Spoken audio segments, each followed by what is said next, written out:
মৰমৰ ছাত্ৰ ছাত্ৰীসকল, ক্লাছ টিউটৰ ইউটিউব চেনেলত তোমালোক সকলোকে স্বাগতম জনাইছোঁ। অসম জাতীয় বিদ্যালয়ৰ সপ্তম শ্ৰেণীৰ ক্লাছ 7ৰ সমাজ বিজ্ঞান বিষয়টোৰ অধ্যায় নম্বৰ 4, পাঠ নম্বৰ 4, মোগলৰ অধীনত ভাৰত আকবৰৰ পৰা ঔৰংজেবলৈ। এইটো পাঠৰ প্ৰশ্ন উত্তৰসমূহ প্ৰথমৰ পৰা শেষলৈকে বিতংভাৱে আলোচনা কৰিবলৈ লৈছোঁ। যদি ভিডিঅ'টো তোমালোকৰ ওচৰত ভাল লাগে এটা লাইক কৰিবা, লগতে চেনেলটো ছাবস্ক্ৰাইব কৰি ৰাখিবা আৰু অৱশ্যই কমেণ্ট বক্সত নিজৰ নামটো লিখি দি যাবা, মোৰ ভাল লাগিব আৰু কোনে ক'ৰ পৰা চাইছা ক'বা। এতিয়া আমি মেইন ভিডিঅ'লৈ যাম। তো তোমালোকৰ প্ৰথমটো অনুশীলনী অনুশীলনী 1ৰ 1 নম্বৰ আছে 11টাকৈ বাক্যত উত্তৰ লিখা। ক নম্বৰটোত পাবা যে কোন খ্ৰীষ্টাব্দত আকবৰে দিল্লীৰ সিংহাসন আৰোহণ কৰে। এইটো উত্তৰটো হ'ব 1556 খ্ৰীষ্টাব্দত আকবৰে দিল্লীৰ সিংহাসন আক্ৰমণ কৰিছিল।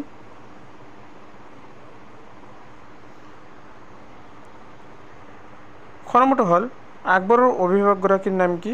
উত্তৰটো হৈছে আকবৰৰ অভিভাৱকগৰাকীৰ নাম হ'ল হুমায়ুনৰ বিশ্বাসী বন্ধু বৈৰাম খাঁ। গ নম্বৰ আছে পানিপথৰ দ্বিতীয় যুদ্ধ কোন খ্ৰীষ্টাব্দত সংঘটিত হৈছিল? উত্তৰটো পাবা পানিপথৰ দ্বিতীয় যুদ্ধ 1596 খ্ৰীষ্টাব্দত সংঘটিত হৈছিল। খ নম্বৰ হ'ল হিমু কোন? উত্তৰটো হ'ল হিমু আফগান নেতাৰ মন্ত্ৰী আছিল। ঙ নম্বৰ হৈছে আকবৰে কোন ৰাজপুত ৰজাৰ জীয়েকক বিয়া কৰাইছিল? উত্তৰটো হ'ব আকবৰে অম্বৰৰ অৰ্থাৎ জয়পুৰৰ ৰজা বিহাৰী মল্লৰ জীয়েকক বিয়া কৰাইছিল। প্ৰথমচ কোনখন ৰাজপুত ৰাজ্যই আকবৰৰ বশ্যতা স্বীকাৰ কৰা নাছিল? উত্তৰটো হৈছে মেৱাৰৰ ৰাজপুত ৰাজ্যই আকবৰৰ বশ্যতা স্বীকাৰ কৰা নাছিল। 6 নম্বৰ হৈছে মেৱাৰৰ ৰাজধানীৰ নাম কি? উত্তৰটো হৈছে মেৱাৰৰ ৰাজধানী চহৰখনৰ নাম চিতৰ। জ নম্বৰ হলদিঘাটৰ যুদ্ধ কাৰ মাজত সংঘটিত হৈছিল? উত্তৰটো দিয়া নাই, অৱশ্য এইটো পিছত দি আছোঁ ৰ'ব। 6 নম্বৰ হৈছে দিন-ই ইলাহী কি? উত্তৰটো হৈছে দিন-ই ইলাহী এটা ধৰ্ম। 9 নম্বৰ হৈছে বীৰবল কোন? উত্তৰটো হৈছে বীৰবল আকবৰৰ ৰাজসভাত সভাপৰ্দন কৰিছিল। 2 নম্বৰত আছে চমু টোকা লিখা। তাৰ ক নম্বৰ হৈছে আকবৰৰ ধৰ্মীয় নীতি। আকবৰ ধৰ্মৰ ক্ষেত্ৰত বৰ উদাৰ আছিল। তেওঁ বেলেগ বেলেগ ধৰ্মৰ মতসমূহ জানিবলৈ ধৰ্মালোচনা অনুষ্ঠিত কৰিছিল। এই উদ্দেশ্য আগত ৰাখি ফতেপুৰ চিক্ৰীত কিবাতখানা নিৰ্মাণ কৰিছিল। ইয়ালৈ বিভিন্ন ধৰ্মৰ ধৰ্মগুৰুক নিমন্ত্ৰণ কৰিছিল। আকবৰে সকলো ধৰ্মৰ সাৰমৰ্ম গোটাই দিন-ই ইলাহী নামে এটা নতুন ধৰ্ম প্ৰচাৰ কৰিছিল। খ নম্বৰ হৈছে আকবৰৰ ৰাজপুত নীতি। ৰাজপুতসকল আছিল সেই সময়ত ভাৰতবৰ্ষৰ শ্ৰেষ্ঠ সামৰিক জাতি। 1527 খ্ৰীষ্টাব্দত ৰাজপুত শক্তি খানুৱাৰ যুদ্ধত বাবৰৰ হাতত পৰাজিত হৈছিল যদিও একেবাৰে বিধ্বস্ত হোৱা নাছিল। আকবৰৰ ৰাজপুত শক্তিৰ সৈতে মিত্ৰতা স্থাপন কৰিবলৈ ইচ্ছা কৰিলে আকবৰ উপলব্ধি কৰিছিল যে মোগল সাম্ৰাজ্য ক্ষুদ্ৰ কৰিবলৈ ৰাজপুত শক্তিৰ সৈতে সৌহাৰ্দ্যপূৰ্ণ সম্পৰ্ক স্থাপন কৰিব লাগিব। সেয়েহে তেওঁ অম্বৰ বা জয়পুৰৰ ৰজা বিহাৰী মল্লৰ জীয়েকক বিয়া কৰায়। যোধপুৰৰ ৰজা ঘৰৰ জীয়াৰী এগৰাকীক পুতেক চিলিমলৈ বিয়া কৰালে। উপযুক্ত ৰাজপুতক তেওঁ ডাঙৰ বিষয়া দিছিল। 3 নম্বৰত আছে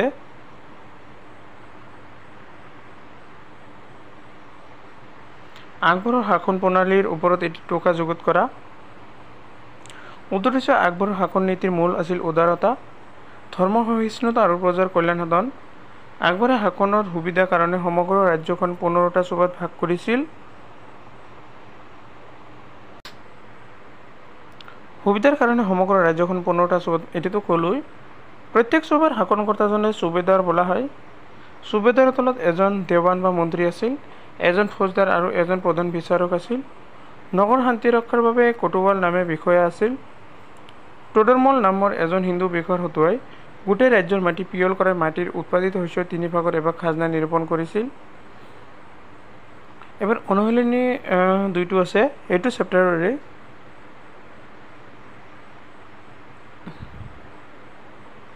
1 নম্বৰত আছে 11টাকৈ বাক্যত উত্তৰ লিখা। তাৰে ক নম্বৰ হৈছে শিৱাজী কোন? উত্তৰটো হৈছে শিৱাজী মহাৰাষ্ট্ৰৰ মাৰাঠাসকলৰ নেতা আছিল।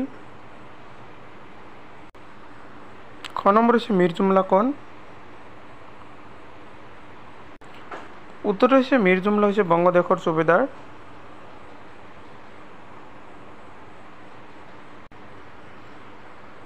ক নম্বৰ ৰামসিংহ কোন?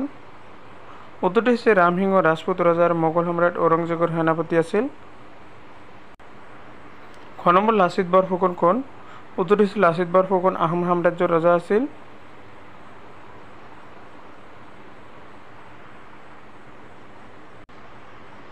দুই নম্বৰত আছে চমুটো কালিকা। তাৰে এটা হৈছে শৰাইঘাট যুদ্ধ। এটি হৈছে ঘিলাঝাৰী ঘাটৰ সন্ধি চুক্তি উলংঘা কৰাৰ অপৰাধত ঔৰংজেবে পুনৰ অসমৰ বিপক্ষে ৰামসিংহৰ নেতৃত্বত অভিযান প্ৰেৰণ কৰে। এইবাৰ ৰামসিংহ আৰু আহোম সেনাপতি লাচিত বৰফুকনৰ মাজত শৰাইঘাট যুদ্ধ মানে 1661 খ্ৰীষ্টাব্দত কি কৈছে দুৰ্ঘৰ যুদ্ধ লাগে। যুদ্ধত মোগলে পৰাজয় বৰণ কৰিবলগীয়া হয়। এই যুদ্ধৰ ফলস্বৰূপে মানা নদী বা আহোম আৰু মোগল সীমা হয়। তাৰপিছত আছে শিৱাজী। ঔৰংজেবৰ দিনত মহাৰাষ্ট্ৰৰ মাৰাঠাসকল শক্তিশালী হৈ পৰিছিল। এওঁলোকৰ নেতা আছিল শিৱাজী। শিৱাজীৰ লগত ঔৰংজেবৰ কেইবাখনো যুদ্ধ হৈছিল। বহুকেইখন যুদ্ধত শিৱাজীৰ জয় সুনিশ্চিত হৈছিল।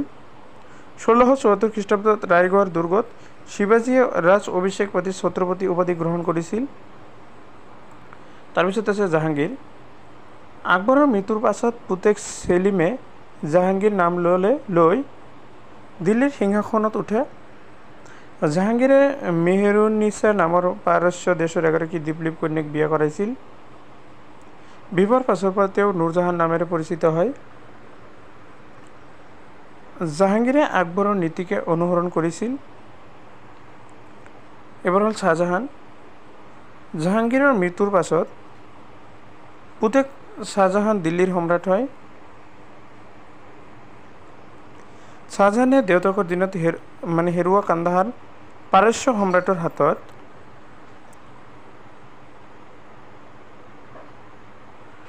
পৰা পুনৰ উদ্ধাৰ কৰে। শ্বাহজাহানৰ দিনত দক্ষিণ ভাৰতৰ ভালেমান ৰাজ্য মোগলৰ অধীনলৈ অহাত পুতেক ঔৰংগজেবক দাক্ষিণাত্যৰ সুবিধা নিযুক্ত কৰিলে। এবাৰ ঔৰংজেব মোগল সাম্ৰাজ্য পতনৰ বাবে দায়ী নে? উত্তৰত লিখা।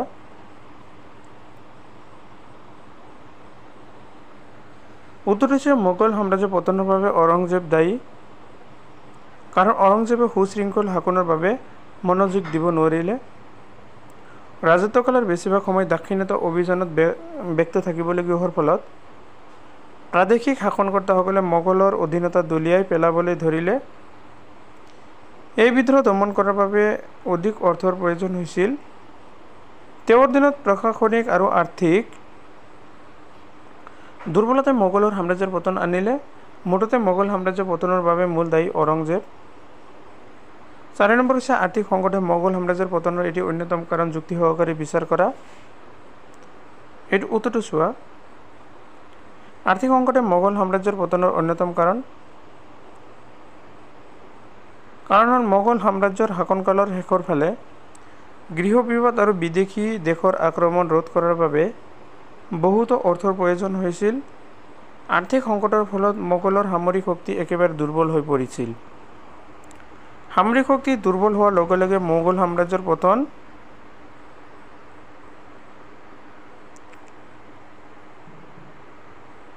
মানে কি হৈছে সামৰিক শক্তি দুৰ্বল হোৱাৰ লগে লগে মোগল সাম্ৰাজ্য একেবাৰে জুৰুলা হৈ পৰিছিল। তো আজিৰ ভিডিঅ' এইখিনি লেখাৰ ভিডিঅ'টো সম্পৰ্ক কৰাৰ বাবে সকলোকে ধন্যবাদ জ্ঞাপন কৰিছোঁ।